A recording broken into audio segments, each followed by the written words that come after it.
right up to play Spin the Wheel. Sup, baby girl? You lying piece of sh**. I'm gonna speak to your manager. You know those carnival games where you throw rings at bottles or emotionally traumatize a teenage minimum wage worker? Hi, I'm that teenage worker, and so is my friend Mason. Mason. Hello. This market gets packed every night. We literally talk to thousands of people. Sometimes you can't even see the ground in between all the legs and torsos walking past you. So obviously, in our 3 years of working there, we met the weirdest of the weirdos. From way-too-flirty customers to literal crimes like harassing and stealing, these stories only get crazier. Let's start with Mr. Jake. It was my first year working, and this guy was in his 20s. He played Spin the Wheel a couple times and lost. What an L. But after making small talk, he then leaned on the counter towards me and grinned like he was about to tell me a secret. His voice dropped. By the way, can I get your number? Huh? You just lost 3 games in a row, and now you're trying to win me? Bro, I just work here. So I mentioned, hey man, I'm a child, a minor. I'm 15. His eyes widened with horror like I just told him the cops were behind him. He started backing away like, oh shit. What have I done? I'm about to get canceled, bro. Poor guy was traumatized by this. Unless he knew and was really a group. But it doesn't end there. When I was talking to my friend about this situation, apparently the same thing happened to her. And this friend was also 15. Was it the same guy? Probably. Coincidence? I think not. Next of the year, guys. No. So do you want to know what the worst game in the whole market is? Lucky Duck. Yeah, they should just abolish the game at this point. Nobody likes it. So on the average Sunday night, there's basically no one in the vicinity who wants to play. Except for this one night. I see this group, 3 guys, fitted with expensive clothes and some pricey camera. They wave at me from all the way across the market. Oh, are you looking at me? What's going on here? And a few minutes later, they come up. These people are strangely friendly. They may have been on a little something. Picking out some stuff from the woods? Yeah, you know, maybe some mushrooms, or maybe just a very special leaf. It's like a power booster, like in Mario, like the star. Hey bro, how's it going tonight? Can we give your game a try? Hey man, hope you're having a great night. Make this like huge deal of shaking my hand. Oh, hey, you want to shake my hand? Insert shoulder pats. Even though they didn't win anything, walked away empty-handed, they were still super polite. When they were leaving, they said, oh, I'll see you later. Huh? What's that all about? About half an hour later, I'm closing up for the night. I see those 3 people again, come all the way back with this plush in hand. A big boba plush, probably cost them like at least 20 bucks. They hand it to me to say, hey bro, we got this for you. We had such a great time at your game, so we wanted to reward you. Hope you have a great night, man. Yeah. Take our plushie. Take it.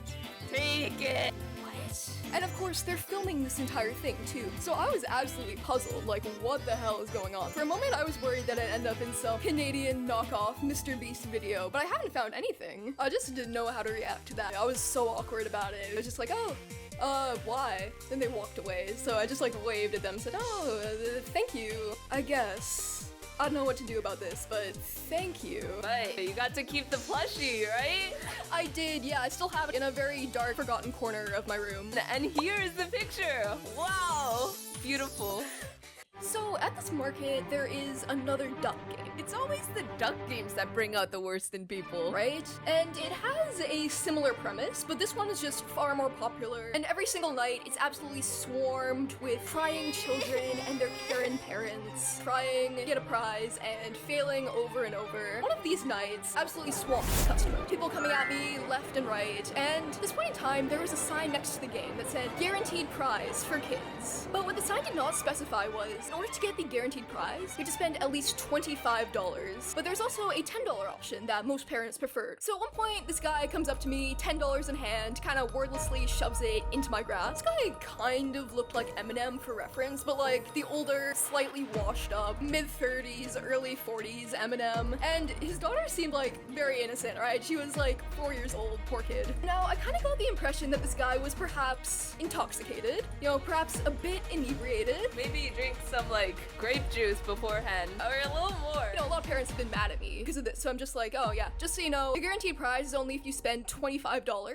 And he is so angry. He pulls my arm, just like absolutely yanks it, whispers in my ear, "You lying crap." I swear on this. "How could you do this to me? You lying piece of shit, piece of shit, you liar, you lying crap. My daughter is 4 years old. Why would you put this sign up? This is such a scam. This is false advertising. I'm gonna speak to your manager. Why would you put this sign up, you bitch?" What? To clarify, this is like one of the whitest men I have laid eyes on in my life, so I'm not really sure what he was trying to achieve by calling me a you know, I'm sure it was the grape juice at work. Oh, no. He's straight up about to beat me up. Like, this guy looks like he's about to throw hands. But he sees the crowd of people around me, I guess decides better of it, instead walks away, starts complaining to everyone else who works at the market about the false advertising. Later, I end up talking to my boss about this, right? And what I hear is that this drunk fellow ended up basically assaulting another customer. So we got, like, kicked out of the market straight up. I really just hope his daughter is okay. Damn. Then came another dude, probably in his 50s, who stumbled into my game, and he also looked like he drank a little too much grape juice. Would you like to play for a stuffy? Just bet on whatever slots you like, then spin. Yeah, I got it. He murmured. He then snatched the tokens out of the bucket and started placing them on the board. I panicked. You gotta pay first. Do you have $25 for 10 tokens? He let out a caveman grunt as he took out his wallet, then proceeded to count and recount his $20 and $5 like 3 separate times. Like he didn't trust his own math. Finally, he slapped the money on the table. Now, there are 24 betting spots on this game. A normal, sane person would spread out their tokens to increase their chances of winning, right?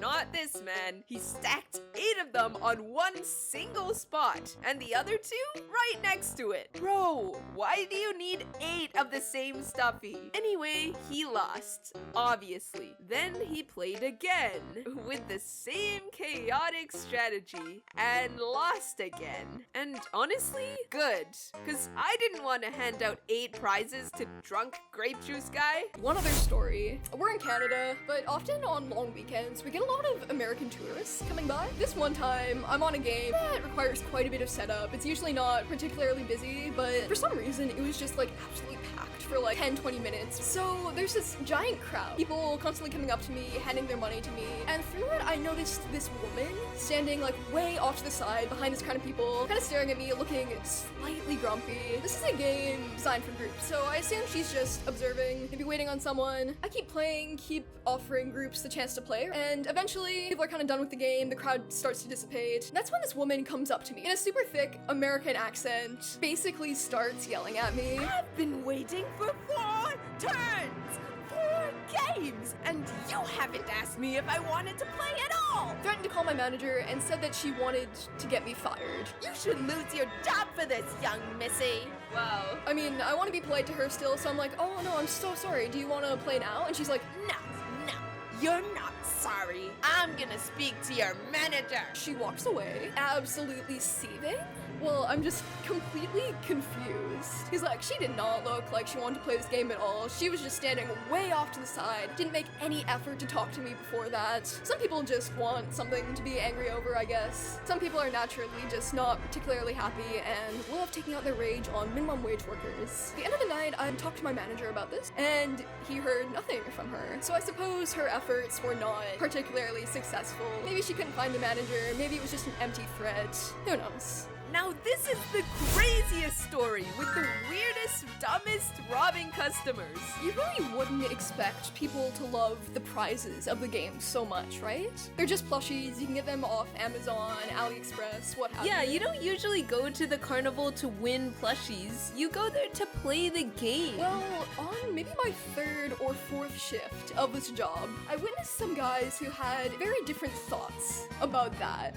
So basically, I'm just standing there, minding my business, when I see this large group of men come up to one game, grab the absolutely huge plushes that they have, and just make a run for it. Try to run across the market to this completely dense, packed area of it. So, of course, my coworker, they have a microphone, right? So they call for security, and the security guy just kind of leisurely walks after them. You know, he's in no real rush.